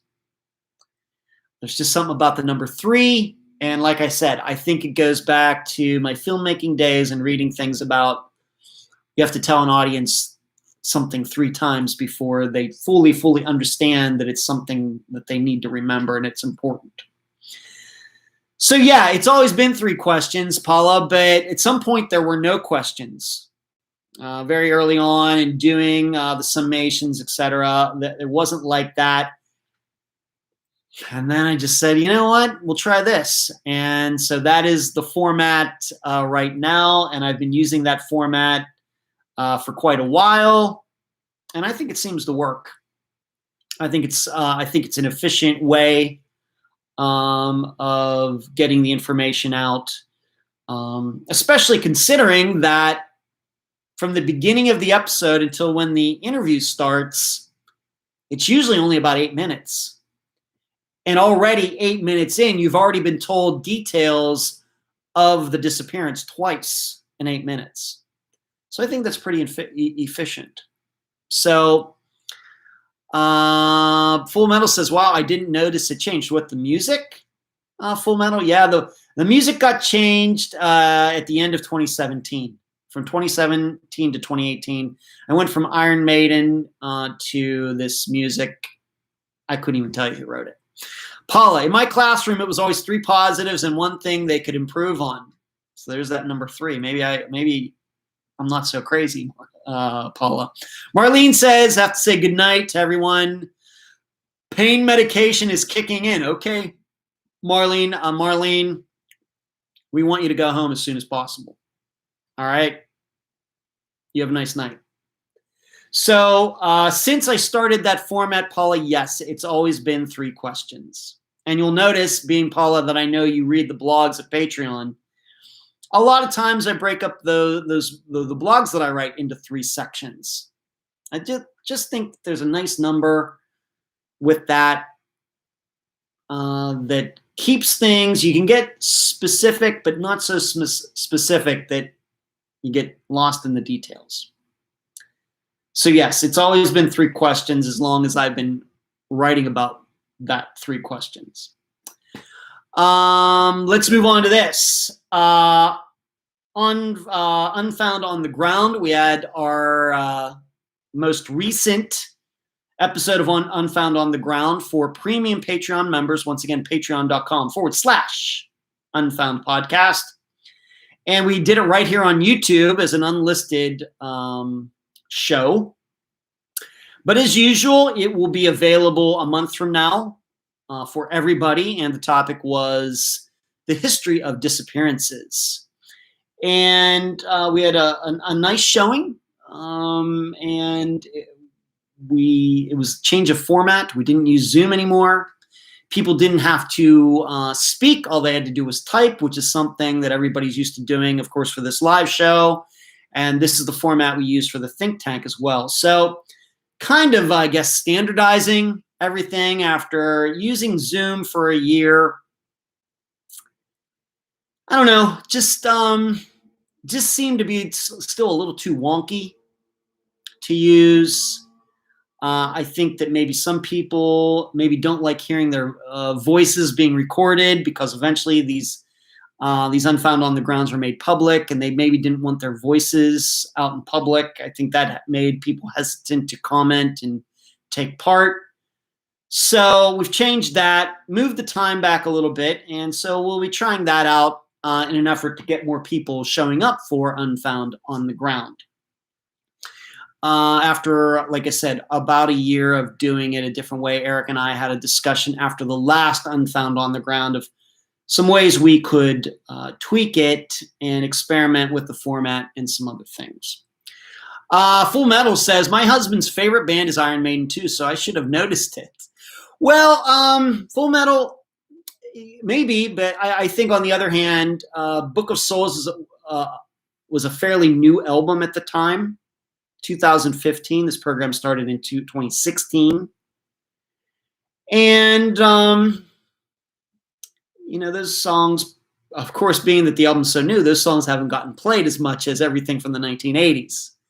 So I guess in a way, those songs could still be kind of a little obscure, even though I know all of them. So Full Metal, I can't say that I'm too surprised I'm not too surprised that maybe you didn't recognize it, simply because I don't even know, do they play that song on the radio? Probably not. Do they play that on satellite radio on either Hair Nation or Ozzy's station on there? I don't know. So really the only way you might hear that, I've heard that song, The Great Unknown, is to actually have the album Book of Souls. Now maybe your husband has it, just depends, I guess, then how much he plays it. But that's what it was. Paula says, so many of those mentioned I have never heard of. Very interesting. Some of those disappearances that they talked about on Monday night, yeah, Eric always comes prepared. Eric says, I have to admit, I had no idea it was Iron Maiden. No wonder I liked it, though. Yeah.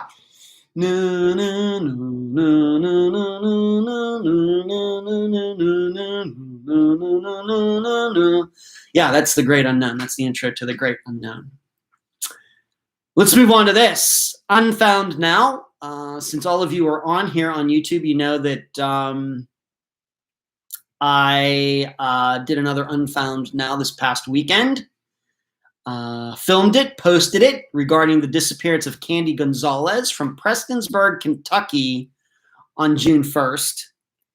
And in it, and Paula, going back to that the question of the number 3, on all of these Unfound Nows, you'll notice I always have 3 important points, 3 things that I think that we can learn from a disappearance and apply to other cases.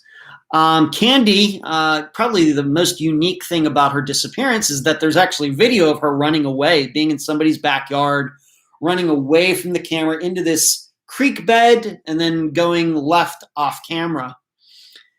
And some of the points that I made is it matters how people run. The demeanor of somebody walking on a camera, running on a camera. Are they looking around? What is their pace? What are they doing with their hands, etc.? That matters. I talked about how even when you have video, searches often are not successful. And it was, I had a variety of disappearances that I could have picked. I have to admit that I almost picked a disappearance out of California. But then I figured, well, it's maybe a little too recent. Maybe I will hold off and do that Unfound now for August. We'll give another month of seeing if that one still remains unsolved, and we'll do that one. I'll do that one for August. But Kandi's not quite 2 months old. As I stated, I have every reason to believe that there's hope that she's still alive. I have no reason to believe there was any foul play, but it certainly looked to me like she was having some sort of episode, a mental episode, and that's actually my other point for that mental health is a moment-by-moment issue. And I talked about my own personal panic attacks that I've had, although I've not had one recently, but the last one was a few years ago. But I think the reason I haven't had any is because I can now feel when they're coming on, and kind of feel it coming up, and I know kind of how to, in the frame of mind, to put myself so it really doesn't, take over everything, because when it happens, it's weird. I've maybe had 4 or 5, and what you learn about it is that, at least for me, these panic attacks have nothing to do with me panicking at all. They just happen. And in fact, I had one happen to me as I was watching a YouTube video. I remember about the tsunami in Japan. It was one of those videos that somebody had shot of the earthquake and the water coming onto the land and everybody running away. I had a panic attack watching that while I was at my parents' place probably about 4 years ago. I remember also a panic attack happening while watching the movie All the President's Men. I'm sitting there, and all of a sudden, boom, there it is. So, and if there was ever a guy who had no reason to panic about anything, it's me. But these things happen. So mental health is a moment-by-moment issue. And I thought that was a very important point to take from Kandi's disappearance. Unfortunately, what we don't know is, does she have a history of this? Does she have a drug problem? I don't know. Was she drinking that day? Was she drunk? I don't know. There's still a lot of details we don't know about her personally. We know that she broke up with her boyfriend, and then she had a run-in with these kids and went into this person's backyard and wanted to use the phone, and then all of a sudden she's running away. So there's a lot that can be learned from her disappearance. Of course, I hope she is found alive, and if she needs help, I hope she gets it. But in our position, we can look at her disappearance, bring publicity to it, hope that she's found alive and well, but also be able to learn some things from her disappearance that we can apply to all these other disappearances out there. And what it shows is, we had, as I mentioned in that Unfound Now, we've had several disappearances which are like Kandi Gonzalez's. And hers shows that how quickly things can change. So I hope you got to watch that video. It was came out, when was it, Saturday or Sunday? Screaming says Kandi did look distressed, but not like she was being followed, at least in that video. I agree with you, Screaming. And in fact, if you heard me say, I recommended people go, on here on YouTube, do searches for criminals who are running away from cops. Hopefully you can get videos of like a helicopter, following him. So the criminal's running down the street and he's looking behind. The cops are running after him. What do those criminals do? These people trying to run away. They're looking behind. They're going this way. They're going that way. They're trying to figure out what's the easiest way to get away from the cops. They're looking behind. She wasn't doing anything like that. To me, people looking behind is a sign they know somebody is behind them. She didn't do that. I think it means something. Mama says, continuing to listen. It's my turn to drive. My son and I are doing door dashing. have been last 2 hours, so I will say good night, Ed. Can't text and drive. Yeah, don't text and drive, Mama. We want you around for a very, very, very, very long time. Don't text and drive. Thank you for listening tonight. Good to hear from you. Thank you for the email as well. Kathy agrees with screaming about Kandi. Yeah. And lastly, before I get to this Friday's disappearance, had a conversation with a woman I've not talked to in a while. She is a confidant. She is a law enforcement confidant for the program. Had not talked to her since probably before COVID started. But I talked to her today because, there's still some outstanding, there's a disappearance that been working on behind the scenes between myself, her, and my assistant, Eric. And really, we have not done much with it. And Eric and I were talking a couple days ago, and he goes, what's up with that? What are we going to do? And said, I think I need to give her a call. What are we going to do? So I talked to her today. And from that, it turns out that she had been approached about doing a TV show, some sort of missing person show, reality show, something like that, just recently, I guess within the past week. And then all of a sudden, I'm calling her today. How do you know about this? And because she's so busy in her work, she has a couple different things going on. She actually told the producer that she was talking to, this TV producer, that instead of, maybe she would still be involved, of course, but this person should talk to me. So maybe, I haven't talked to anybody about a TV show in quite a while regarding missing persons or anything like that. So maybe that's going to get started again. Although this person has not contacted me yet, phone call, email, text, nothing. I certainly have to thank this confidant that she would mention Unfound myself to this TV producer person. So who knows? You know me. I'm not begging to do that. I'm not dying to do that. It's not a huge goal. I think there are a lot of other true crime hosts who, if they were approached like something like that, they would just be falling over, to do that. I certainly would like to do something like that, but I'm just not going to do it the way any person who wants to do it. There's only one way to cover these disappearances the right way. And if it can't be done that way for a TV program, then I'm just not interested.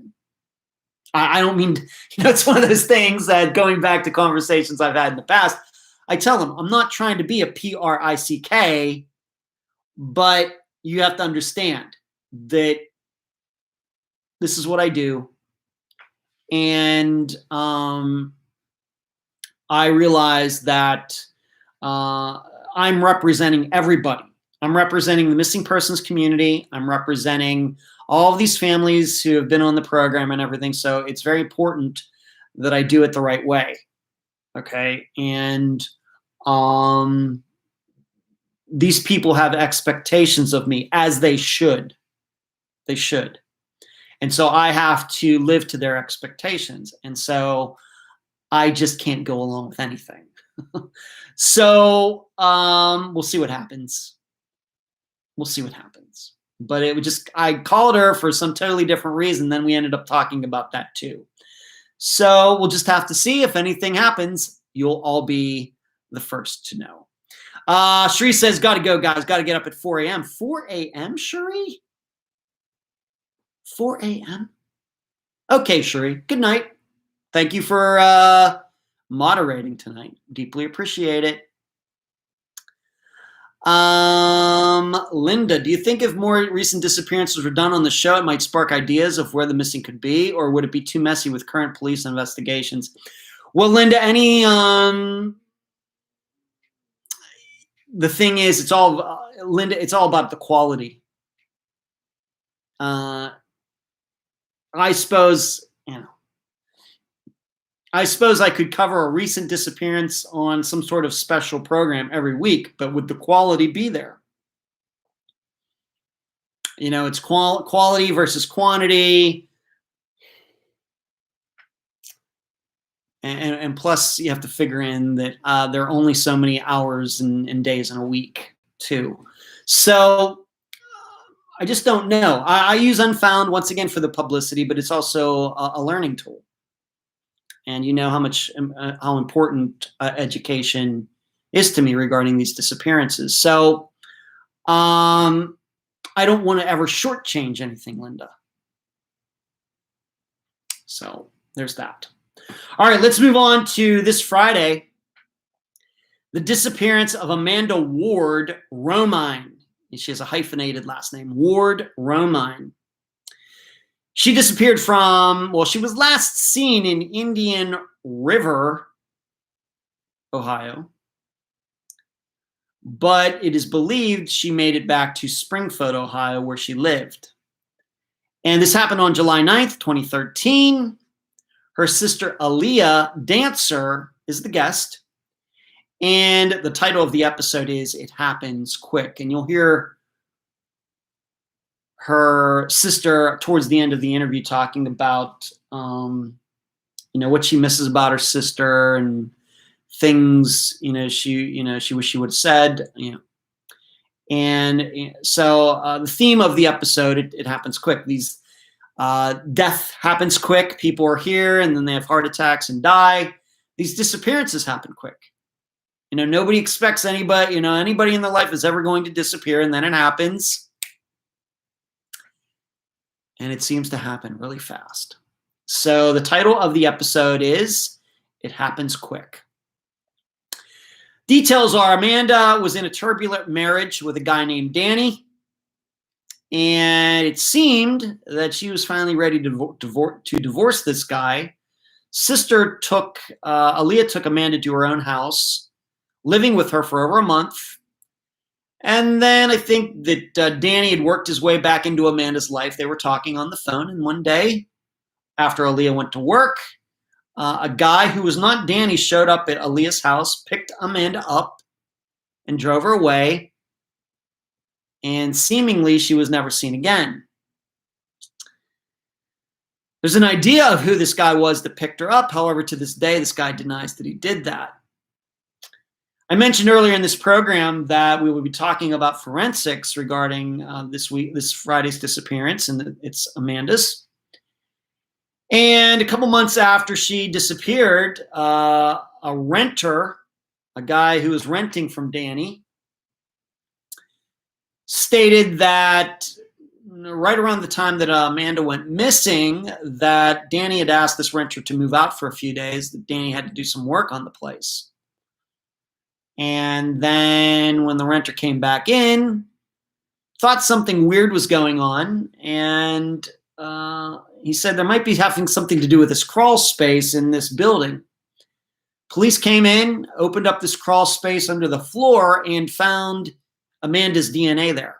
Not blood. It didn't look like there was any, bleeding or anything, but they found hair and other skin cells, etc., in this crawl space in this building. And so you'll be asked to decide, is there a non-threatening, non-suspicious reason that her hair and skin cells, etc., could be down this crawl space, or is there something sinister about it? But she disappeared on July 9th of 2013, and the unfortunate part is her husband, Danny, died of an overdose in 2015, so he's been gone for a while now, but this disappearance is still unsolved.